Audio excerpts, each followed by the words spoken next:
step up here now, and I shall try to make myself heard above the bus engines. Of course, have the air conditioners running, so it'll be nice and cool when we get aboard. But we're now, of course, we've left the Boatswain's Creek ravine behind, and we're up here on tableland on top of the plateau. Now, it looked a little different in this immediate area at the time. You may notice tree lines to your left front, tree lines in front of you, tree lines to your right front. The day of the battle, virtually none of that was there. From up here next to the Watt farmhouse, in those days you could look off to the southeast that way for roughly about a half or a third of a mile and see one of the last open rises of ground before the Chickahominy River, on which stood the farmhouse of one Joseph Adams and his family, who owned the land just east of the Watt farm. So it was much more open, and of course it was open and rolling. Indeed, the eastern half of the battlefield is even more open and rolling than what it was over here. And of course it was a great place to deploy Civil War artillery. And so for the Confederate attackers on this part of the battlefield, they realized they got up here in somewhat of a way it was an entirely new battle. Part B, if you will, of the last assault at Gaines Mill. And Lieutenant Barziza, kind of coming up over that way, the Texans wrote about it. He said, "We were now in an open field. A heavy battery straight ahead now opened on us with terrible effect, while another off to the right reminded us that we had just commenced the battle. On we go, exposed to a galling fire from the battery in front, from that on the right, and from swarms of broken infantry all on our left and rear. Yet on we go, with not a field officer to lead us. 2/3 of the company officers and half the men already down, yelling, shouting, firing, running. The smoke had now settled down upon the field in thick curtains, rolling about like some half-solid substance. The dust was suffocating. We could see nothing but the red blaze of the cannon, and hear nothing but its roar and the hurtling and whizzing of the missiles." Nearly the entire plateau up here by the early evening was covered with vast clouds of gunpowder smoke, which of course severely restricted visibility. And at least as far as the Confederate attackers, the Texans and the 18th Georgia coming up this way, Wasman and the rest of the Texas Brigade coming up over that way, Adams Wilcox's Alabamians coming up kind of over that way, and other Confederate attackers farther to the east. They now had to come up here and try to make sense of all this. You know, you can hardly see. You see cannon firing at you up in the distance, and of course the shells are coming your way here and there. There are lines of Federal infantry withdrawing farther south toward the Chickahominy here ahead of you, some in good order, some in not so good order. And you're a Confederate brigade commander or a Confederate regimental commander up here, and you're trying to figure out, what do we do now? So it was very confusing and chaotic up here in the dusk of the evening. The Federals were falling back. Over there on the last rise of ground on which stood the Adams farmhouse, Fitzjohn Porter was back there trying to construct a new line. As his Boatswain's Creek line started falling apart, and Federal troops started withdrawing out of the Boatswain's Creek ravine, trying to catch up to them. It was somewhat of a trying moment for the Federal defenders too. One regiment from Pennsylvania, which was out of ammunition, was actually out by the Joseph Adams farmhouse, waiting for it to be resupplied. They'd fought in the Boatswain's Creek ravine earlier, and they were standing out there in an open field, realizing what was happening. The senior commanders told them to get in line of battle. And there they stood. Cartridge boxes virtually empty, with just their rifles in their hands. And then, gazing northward, or perhaps a third of a mile to the north ahead of them, which across at that time were largely vast open fields, they began to see the Federal troops retreating, withdrawing out of the Boatswain's Creek ravine toward them. One fellow standing back there in that regiment was Lieutenant John Sadler, and he never forgot the moment. He said, "This was a time to try the nerves of our men. We lay in a hollow, while over the hill came rushing wildly infantry, artillery, and cavalry, while the shots from the pursuing enemy were whistling around us. I don't suppose a half dozen men in the regiment ever expected to leave that ground alive. But at virtually the last moment, help was near at hand for Porter's defenders. The last Federal reinforcements to cross the Chickahominy to help them, 2 brigades of Federal infantry, arrived over there by the Joseph Adams farmhouse and east of there. And Porter seized upon them as using them as a shield, a rear guard, behind which his own withdrawing troops could form up down the Chickahominy Valley. And so these 2 brigades quickly deployed and started advancing northward through the open fields. And of course they were somewhat confused too, but they were new on the battlefield, they were fresh, they had full cartridge boxes, and in their excitement, of course, as so often happened, the men in the ranks began to cheer. And the Confederate commanders coming toward them began to hear it. They could hear the sound. They couldn't see anything. They couldn't tell how much enemy was in front of them or where they were. It was growing darker and darker out here on the battlefield by the minute. And of course, we'd already talked about the visibility problems. And the Confederate commanders, especially over toward the east end of the battlefield, began to wonder if they were advancing into a trap. Because in large part it was an entirely new situation when the Confederate troops got up here on the open plateau. They hadn't been here before, they had no idea of the terrain, they really didn't have a good idea where the enemy was, except for those right in front of them.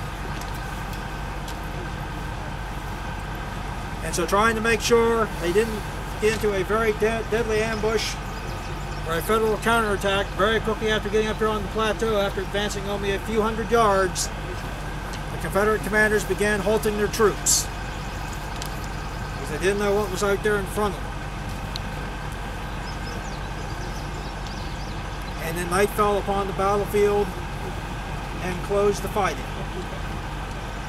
The Army of Northern Virginia had fought its way across the Boatswain's Creek Ravine and gotten up here onto the tableland. And of course it severely punished the Federal defenders in front of them, as you already know. By a hair's breadth, Fitz-John Porter and his men clung to the last rises of high ground before the river. And darkness ended the battle. At least for some Confederate soldiers up here, perhaps more in the exhilaration of having survived the journey across the Boatswain's Creek Ravine more than anything else, they felt good.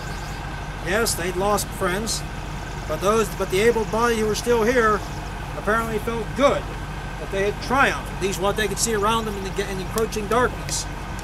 One of them who felt that way was a young private from Alabama, William McClendon, of the 15th Alabama Infantry Regiment, part of Dick Ewell's division.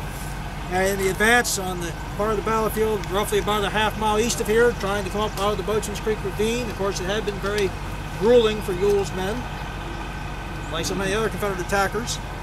In trying to fight their way up the hillside, McClendon wrote that he and one of his comrades got separated from the rest of the regiment. But somehow these 2 young riflemen made their way to the top and began looking across the fields toward the Adams farm. And at that point, saw Federal troops retreating before them.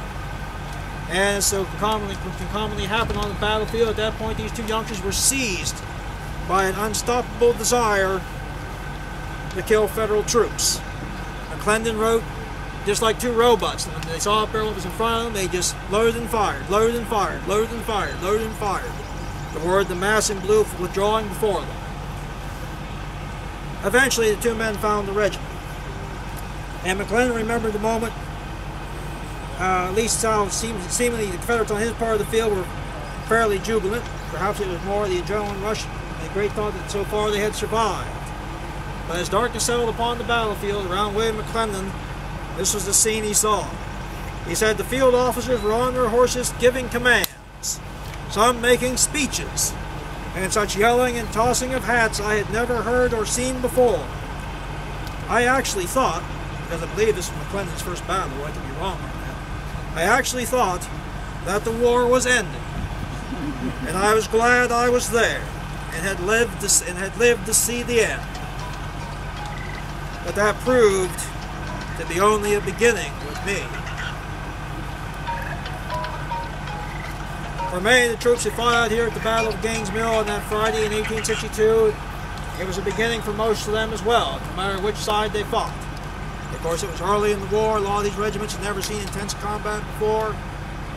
This is one of their first experiences. And of course, they had no idea here that Friday evening how much longer the war would go until it was settled. They also had no idea at that point just what the next few days would bring. Because you already know, when dawn rose the next morning on June 28th, nearly all able-bodied federal troops out here were gone.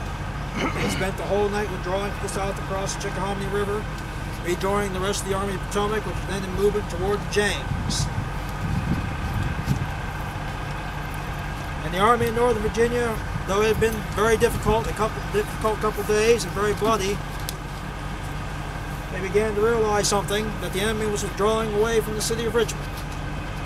They finally became convinced of it too, with the intelligence they gathered, and that was good. They got McClellan and his host to start pulling away from the city. But Lee also began to realize on that Saturday, June 28th, out here on the battlefield, that there was another opportunity. That the Confederates could do yet more damage to the Army of the Potomac, persuade it to move even farther away from Richmond, perhaps to grasp in a similar situation that which an American general in France found himself 80 years later. An opportunity, as Omar Bradley said in 1944, an opportunity that comes to a commander only once in a century. We are about to destroy an entire enemy army. And that, at least at Lee's level, with the intelligence reports coming in on June 28th and later on June 29th, was something he began to realize. That there is now a tremendous opportunity for the Army in Northern Virginia here.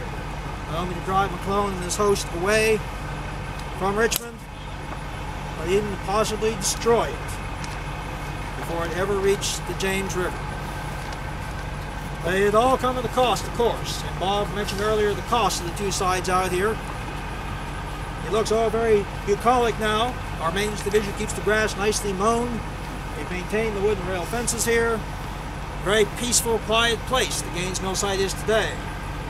And of course, when dawn came on Saturday, June 28th, 1862, it looked anything like that. Perhaps the best word to describe the appearance of the land at that point was hideous and indescribable. One of the survivors was out here that day, our erstwhile Lieutenant Barziza from the 4th Texas Infantry Regiment. Later on, he was writing a letter to tell his family what had gone on out here, and he spoke about that Saturday morning in June of 1862. He said, "The next morning we arose early. I will not attempt to describe the appearance of the field.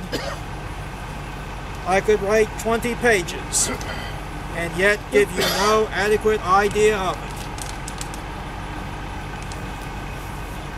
But the armies would quickly move on and leave this neighborhood, at least for a while.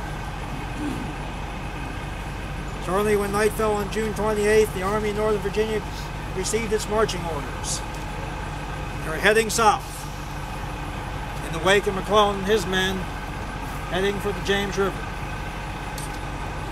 But for that part of the story, for the last half of the 7 days battles, you're going to have to come back and join us tomorrow, because that concludes the presentation for today.